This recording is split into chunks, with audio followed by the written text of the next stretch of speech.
We begin with breaking news west of San Antonio in Hondo. Right now, fire crews there responding to a large brush fire. The Medina County Sheriff's Office says it is burning in the area around FM 462 North and Park Road 239. Yeah, the Texas Forestry Service says this fire right now around 50 acres. Fire crews from Hondo, D'Hanis, and Tarpley are responding to the blaze. We're going to be sure to update you with more information once it's available. But Adam, certainly an indicator of just how dry it is out there.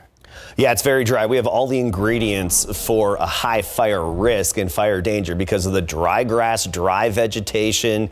Even a lot of these shrubs are just drying out. At lower afternoon humidity, and the south wind typically picks up this time of day. It's not going to as much, though, so that's one benefit for those firefighters. Relative humidity in the 20th percentile, that's very dry, and it's at its lowest point this time of day. Luckily, the wind, not terrible, only at 7 miles per hour around Castroville, 8 miles per hour in Hondo, and it's not going to pick up a whole lot this evening as it usually does. We actually have a cold front, a weak one, moving southward. We're going to talk more about that in a bit, but you look at our fire danger for tomorrow, according to Texas A&M Fire Service and Forest Service, that is, and we are in the high to very high category, especially northern Bexar County and points northward. We're going to talk more about that weak cool front that's headed in, where we could see a few showers tomorrow and triple-digit heat in just a bit. It's embarrassing. It's disgraceful. It's disgusting. And now, former Bexar County deputy sworn to uphold the law, accused of breaking one of the most serious. Sheriff Javier Salazar says 31-year-old Giovanni Ceja is wanted in California for murder. He was a corporal who spent the last 5 years working for the sheriff's office. Daniela Ibarra is live outside the Bexar County Jail this evening, where he was arrested and taken into custody. Daniela. Yeah, Myra, the sheriff says that Giovanni Ceja was actually on duty when he was arrested. That happened shortly after. The sheriff says they got a call from an outside agency. Now, we want to show you Ceja's mugshot taken just hours ago. The sheriff says Ceja had to swap out his blue uniform for that orange jumpsuit. The murder Ceja is accused of committing happened a week ago in California.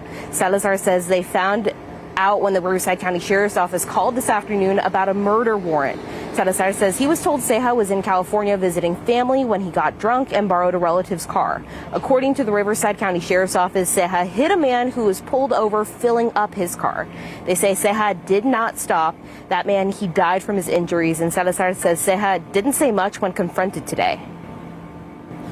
To me, that silence was about the most telltale thing I could imagine at that point. Had that been me and there was some sort of a mistake, I would have been asserting my innocence, but he put his head down. He knew exactly what he had done, and so now he's going to face justice for it. Before facing justice in California, Salazar says that Ceja will be held in a neighboring county's jail, and Salazar says that Ceja was dishonorably discharged. Daniela Ibarra, KSAT 12 News. Daniela, thank you.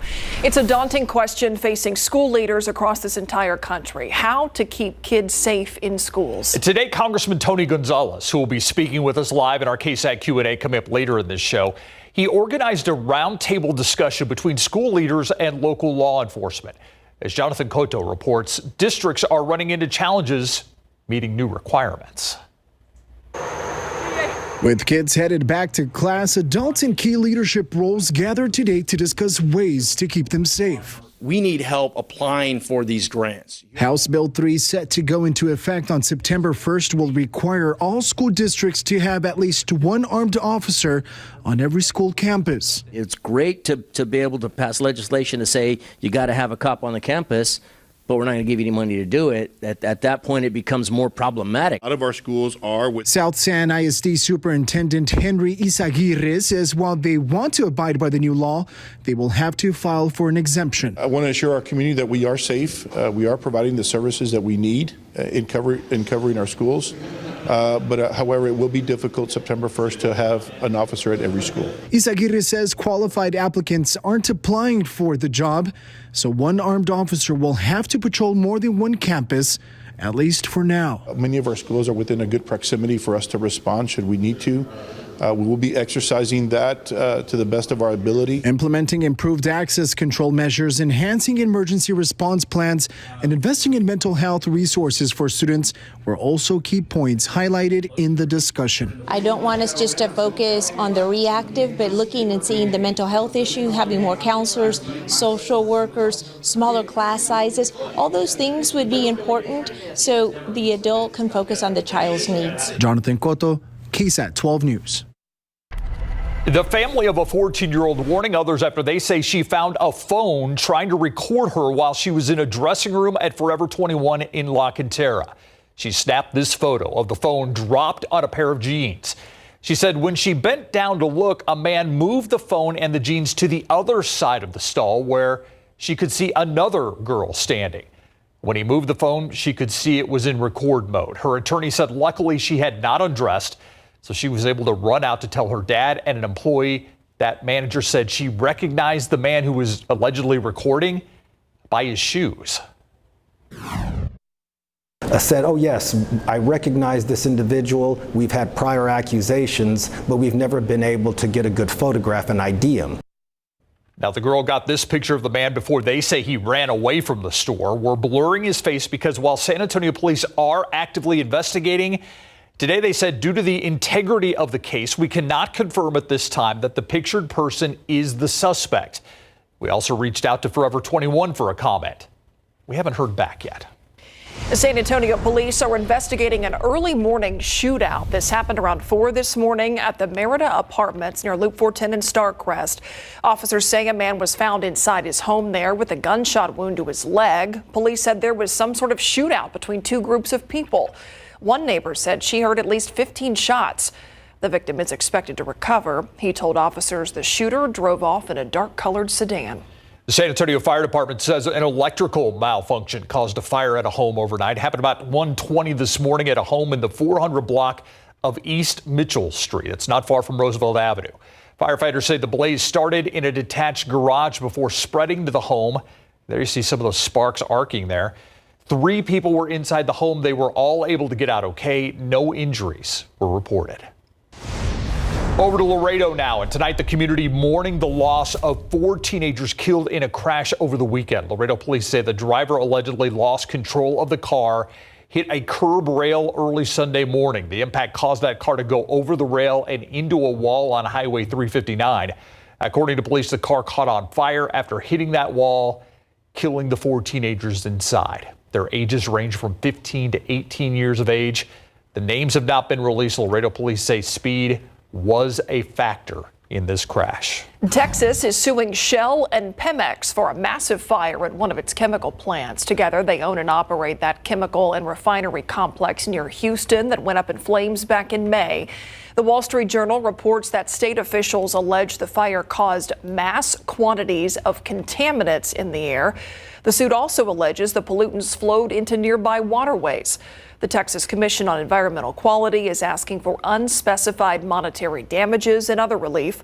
A Shell spokesperson says the company does not comment on pending litigation. It is a new week and a new school year for thousands of San Antonio's smallest students. Plenty of nerves and excitement filling the air outside the Gardendale Early Learning Program this morning. It's where Mayor Ron Nierenberg and District 6 Council Member Melissa Cabello-Haverda were wishing students and parents a good first day of school. The most exciting thing today is being here with these children. They're so excited. They're ready to go into school. It's an exciting time of anticipation. Also, hopefully signals the beginning of some cooler weather pretty soon. We may have to wait on that one. The Gardendale Early Learning Program was formed through a partnership with Edgewood ISD. This year, Pre-K4SA has about 2,000 incoming 3- and 4-year-old students enrolled.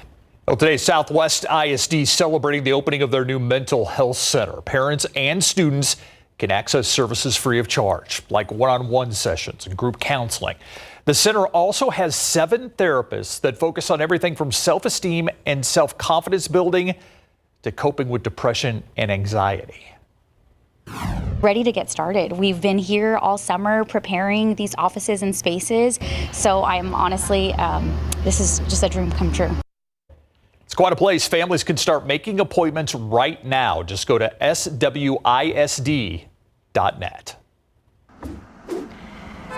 Let's take a look at traffic out there right now. We're going to go to the camera here at 410 in Fredericksburg. You can see the westbound lanes a little slow going. Looks like eastbound lanes having no problems this evening, but no big issues to make you aware of. Still ahead on the news at 6, access to healthy food isn't a given for every family, and knowing what to do with that food can also be a challenge. How a new cooking partnership with the San Antonio Food Bank is trying to change that.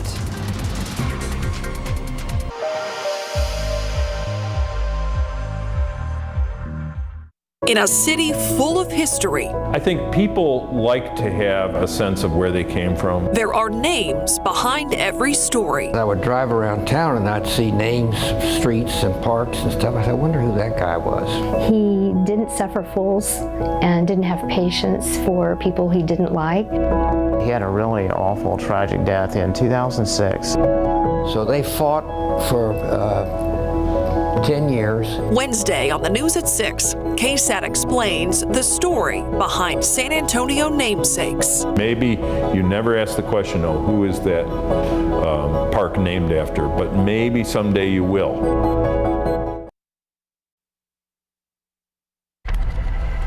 Welcome back. I'm Stefania Jimenez, and here's what we're working on for you tonight on the Nightbeat.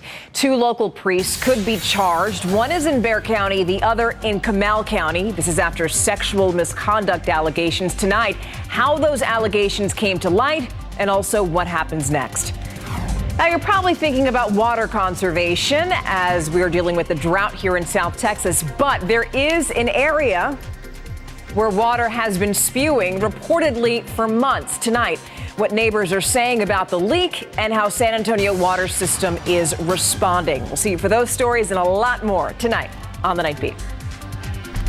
I'll see you then. Thank you, Stephanie. Well, the San Antonio Food Bank, known for providing food that thousands of families rely on, now it's going a step further by adding cooking to the mix. Max Massey introduces us to the new culinary health education program.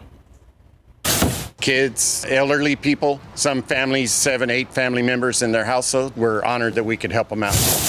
With the help of the food bank, Michael Berry and his food pantry, they help dozens and dozens of families across the east side. The more produce that we can get them, the more roughage that we can get in their diet, which is good for them. Nutrition, health, and education. They're key when it comes to raising kids. This program initially got started to address specifically the rates of chronic obesity, diabetes, a lot of these diet-related issues here in our community. That's where Raquel and the Chef program come in. Chef is a culinary nutrition education program here in San Antonio, and we provide basic nutrition and culinary skills to youth in grades pre-K through 8th grade. So the food bank obviously specializes in getting food in the hands of families. But now, because of this partnership, these families, they're going to learn so much more about nutrition and what to actually do with all of the food. The Chef program will be an easy way to find simple, affordable, culturally relevant recipes. The nonprofit Chef organization, they have a new structure, and now they're transitioning into the San Antonio Food Bank. Bringing the Chef team with ours, we think is really going to strengthen us because of just like, the medical validation that they've done around their recipes, really emphasizing the healthy cooking part of that, more than the San Antonio Food Bank has. The plan is to help out more families with food and nutritional guidance. Bring this full other layer to help the community eat better, cook better, and eat together at home, right? Just we know that when you can bring people together at home around a healthy recipe, that our community is going to be better. This is the pivotal point where our program really is wanting to mesh more in the community. Max Massey, KSAT 12 News.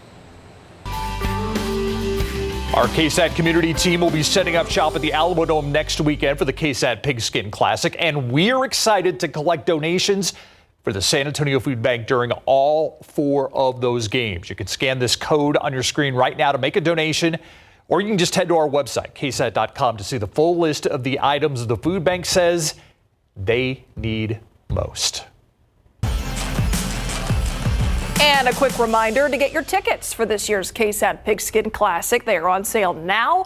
Scan this QR code right here to see all of our ticket options. It kicks off on August 25th, followed by our triple header on the 26th.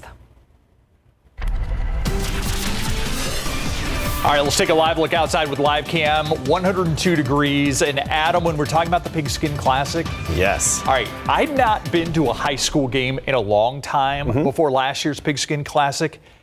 It was a blast. It was a lot of like, fun. even if you're not a fan of any of these teams, just going for the excitement of high school football is worth it. It was a good atmosphere. It was the atmosphere because in the Alamo Dome and, the screens are going, right? The bands. You got the cheerleaders. It's an electric atmosphere. It is. And it's loud in there, too. It's great. So, yes, it is very fun. And you can escape the heat. It's air conditioned. All right, let's take a look at our temperature trend. Then we'll get to that weak cold front that's moving through. 103 tomorrow, 104 Wednesday. Clearly that quote-unquote cold front isn't going to have an impact on our temperatures.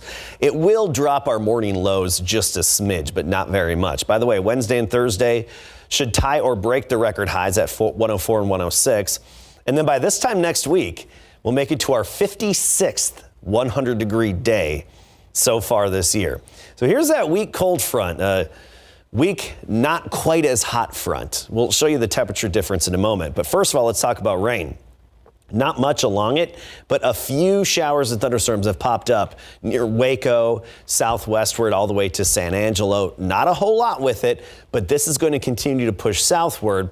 And by this time tomorrow, it's going to be just south of Highway 90, south of San Antonio, and could kickstart a few showers just like this. So let's look at our futurecast going through the day tomorrow. Mixture of sun and clouds, and notice between 4 and 8 p.m., that weak boundary, that wind shift line, could actually kickstart a few of these very isolated pop-up showers and thunderstorms.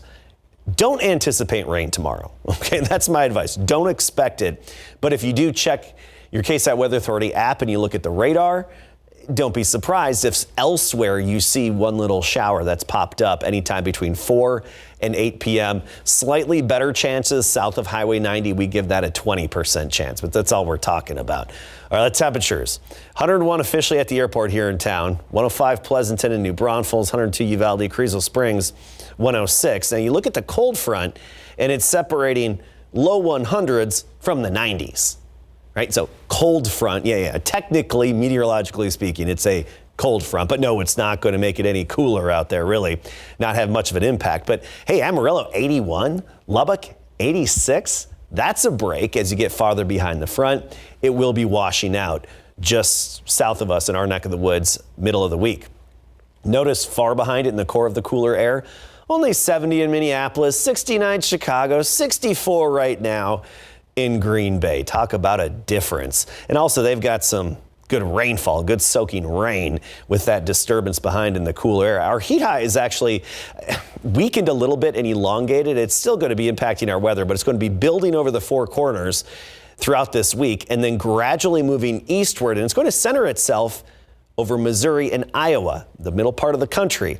That's good because that opens the door for disturbances. And it does look like we could actually drum up a little disturbance, a little ripple in the flow over the Gulf of Mexico around this time next week that may push our way and give us a glimmer of hope for some rain early next week. Right now, just 10% tomorrow, 10% on Sunday this evening. More of the same, southeast wind 10 to 15, temps falling through the 90s. We start the day tomorrow near 80. By the afternoon tomorrow, we make it up to 103 with that 10% chance of a stray shower. But our triple-digit trend continues. It's just nice to see a little shift in our pattern, giving us some hope for the long range. Yeah, I'm stuck on the 56th 100-degree day next week. That is wild. Keep tallying them up. Oof. Thanks, Adam. All right, so the Cowboys got some good news. Disappointing preseason game, Mary, but they're getting one of their big guys back. Yes, and that preseason game indicated that they really need him back as far as depth is concerned. The holdout is over. Zach Martin and the Cowboys organization are back on the same page. Plus, Ezekiel Elliott expected to sign with the Patriots. The details behind both deals next.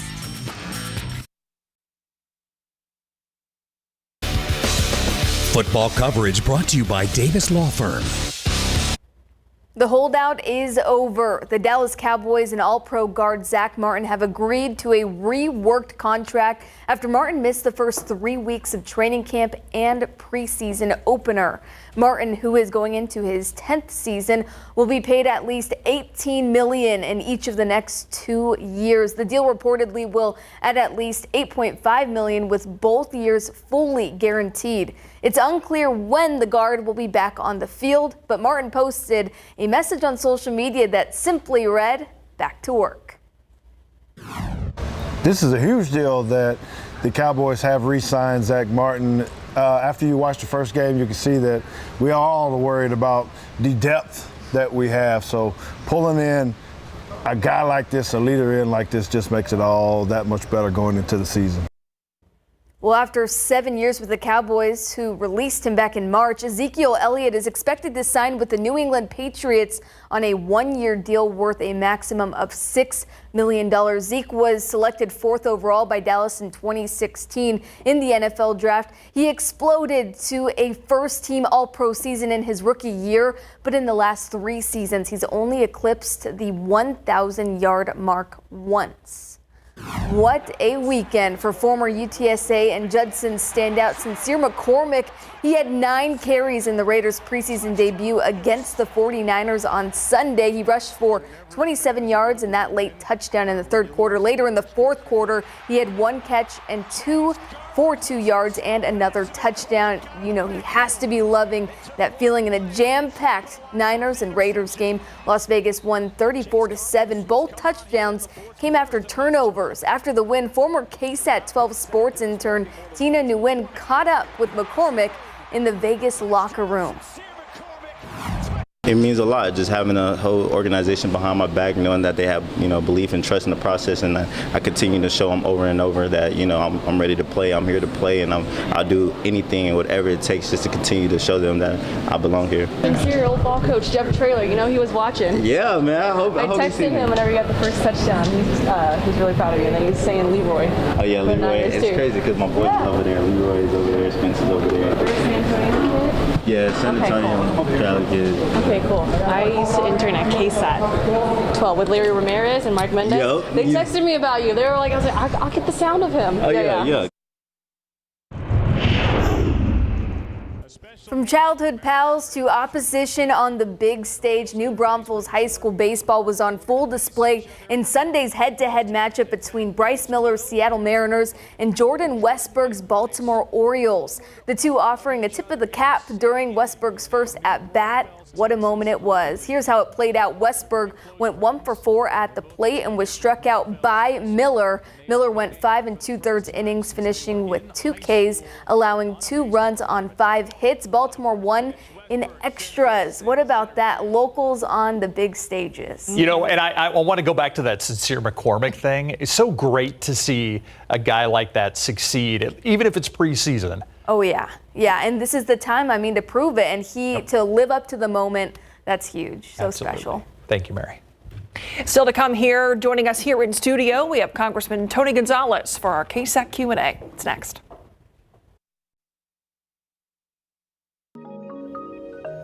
In today's KSAT Q&A, joining us here in studio, we have Congressman Tony Gonzalez to talk about school safety and more. Congressman, thanks for being here. Yeah, thank you for having me. In the flesh, not on Zoom. Right. You were in town for a really important discussion to talk to local law enforcement superintendents about the challenges of school safety. We covered that earlier, and one of those challenges is funding, not being able to pay for having an armed officer on all campuses, for example. Is there any federal money that can be used to help meet these requirements? Yes, thank you, Myra and Steve, for having me. As a father of 6, I'm vested. I dropped 3 of the Gonzalez's off for our first day today, like many of the people here in San Antonio. And so we want to make sure our kids are safe. And today's roundtable really wanted to highlight what can we do to make sure that happens. And I'll tell you, I walked away hearing from superintendents across the city and other areas. Bernie, Somerset was there, Natalia as well, going, our kids are safe in school. I heard that from the chief of police. That was warm. I heard that from the sheriff, the Bexar County sheriff. And then later today, I spoke with Mayor Nuremberg as well to go, what can we do to work on that? A big part of that is bringing dollars from Washington down to our city. But it first starts by submitting for these grants. And I appreciated the mayor for submitting a COPS grant this year. We'll find out in October if we get it. I put a letter of support behind it. I spoke with Attorney General Garland. These are the type of real measures. So we can't just be talking about school safety, wishing it happens until these resource officers are in our schools, walking the halls. It's not real. Obviously, you talked about your children. Obviously, you have kids that go to San Antonio schools. What about Uvalde? It's in your district. It's something that you have experience with. Was that part of the impetus for today's roundtable? I mean, there's no doubt. I mean, what happened in Uvalde a year ago still stays with all of us. I mean, whether you were directly impacted or not, you're a parent, you're worried about, or a grandparent, or a neighbor. I mean, everyone is worried about that. So absolutely. And we saw last week, I think one of the relatives of one of the shooters made some comments. This is a threat that wherever you live, it is real. And we got to make sure that we don't just, hope that it doesn't happen, that we are prepared and we get ahead of it too. The mental health piece of it is just as equal as the response piece to it. That's what stood out to me is, securing our campuses, making sure no strangers are getting in. Yes. Obviously important, but I noticed that you also emphasized the mental health part.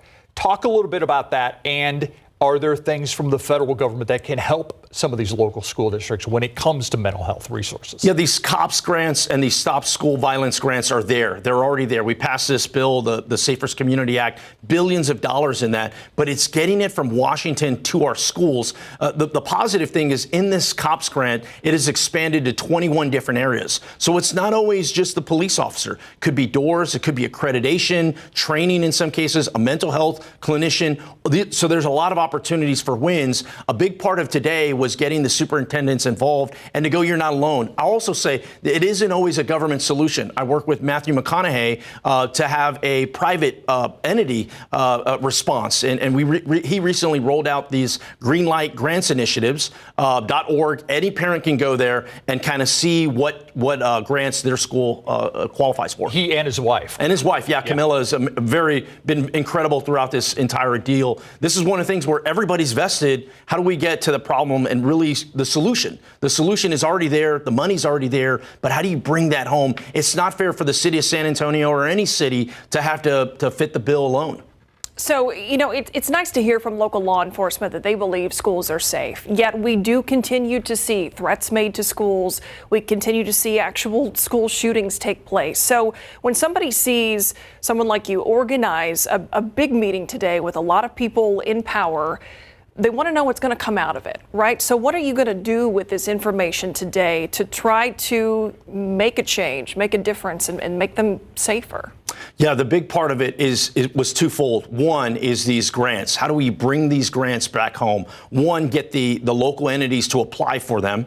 And then two, I put a letter of support behind it. I recently sat down with the Attorney General Garland to make sure that at a federal level that they know it's a priority. And then to hear from the challenges. Some of the superintendents brought up, hey, Tony, the funding can be there, but we don't have the training and the police officers to even fill those spots. And the applicants, a lot of times, we're hearing that from local school districts, that they have these positions available, but they're not getting anyone to fill them. Yeah, too many times you have lawmakers pass this legislation and you roll it out like as if it has solved something, and then you go on to the next thing. There's a lot of different issues, but how do you see it all the way through and to go, what are some areas that we can tackle too? But it's a partnership, and that's what I love about this city and this area. Everyone coming together and going, hey, how do we just solve the problem? How do we make sure our kids are safe? And if something does happen, we get ahead of it as quickly as possible, and that our trained professionals can respond in the manner that we need. Our kids are growing up in a completely different era than we grew up. I couldn't even imagine having social media at your fingertips. So we got to help. We got to make sure that they have that safe environment where they can thrive. It's also a fine balance between safety and not making our schools feel like prisons or penitentiaries or some place, so is this a commitment that you're going to continue to be on, or was this a one-time roundtable and you're done? No, 1,000%. And once again, I mean, I have 6 kids. I'm vested in it. But like you mentioned earlier, Uvalde's in my district. I've seen it firsthand. And how do we prevent as best we can another type of Uvalde shooting? It's why I helped pass the Safer Community Act. A lot of people don't realize there's been over 300 similar Uvalde shootings that have been prevented. So it's, once again, it's not just a sign one piece of legislation and wave the victory flag. It's running it all the way through. And a lot of times it's not always about money. Sometimes it's just having that conversation and having people, know that their school is taken care of and they're involved. It's a tough time to be in Washington, but it's a tough time to be a superintendent. You're wearing all these hats and you have to make sure our kids are safe. I was incredible to have, the level of support that we had from the superintendent Ball, from Southwest, and you name it. It was great. Yeah. Before we let you go, I want to ask you about what's going on along the border. Obviously, the questions remain about the buoys in place, concerns about humane treatment, environmental questions. You said just last week, let's talk about real solutions. What does that look like to you? Yeah, the border is still in a very porous condition, and it's tragic. It's so sad. I mean, there was just a migrant child that died on a bus trip. Chicago. It's every day. It's every week, and it needs to stop. And I've been on the mindset, enough with the finger pointing. I don't care how we got here. What are some of the solutions? In my eyes, the solution is legal immigration. It's why I introduced the HIRE Act, which extends work visas from 1 year to 3 years. We need to focus on preventing people from even starting that track. You do that, in my thought, through legal immigration. I'd love for us to be talking more about that. It can solve a bunch of problems. Are you hopeful that that'll happen? I am. I really am. Why? Because there is not one state in the country that isn't impacted. This isn't a South Texas deal. I mean, you go to Iowa, you go anywhere in the country, people are impacted. New York City, you're seeing what they're dealing with. Chicago, you're seeing what they're dealing with. This piece of legislation already has nearly 30 co-sponsors, both Democrats and Republicans. There's an appetite here to solve it if you can get away from some of the more contentious stuff. Very similar to the gun situation. Right. If you talk about safety, I mean, you can solve a lot of problems. Are there bigger conversations? Yes, but it needs to start with trust. Trust has to be rebuilt in Washington. It starts here in San Antonio as well. It's why I've been working with Henry Cuellar and Joaquin Castro and Greg Casar and Chip Roy and others. How do we come together and solve some of these problems? Congressman, thanks so much for being here. Thank you, Myra. Appreciate you for having me. No, it's a busy day, so appreciate your time. Thank you. Yeah, we'll be right back.